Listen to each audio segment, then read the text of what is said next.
As 2024 unfolds, economic, social, and political changes could impact your nonprofit's budget. It's time to consider more flexible approaches like rolling budgets and reforecasting to navigate these uncertain times. Traditional static budgets might not be enough this year. With evolving circumstances, a more flexible budgeting approach can help your nonprofit stay resilient and responsive. Rolling budgets involve periodic updates throughout the year.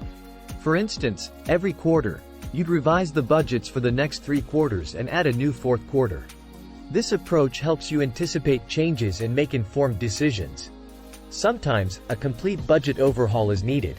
Reforecasting involves revising your budget in response to major changes, like the loss or gain of a large grant or significant shifts in fixed expenses. Use budget modeling to explore different scenarios. Ask questions like, what if our funding was reduced significantly, and plan for various outcomes.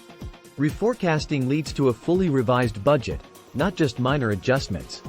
Even if you've already set this year's budget, it's crucial to consider how you might adapt your process in the future. Staying agile is key to thriving in a rapidly changing environment. In 2024, your nonprofit can navigate uncertainties with rolling budgets and reforecasting. Embrace flexibility in your financial planning, and you'll be better positioned to achieve your mission, come what may.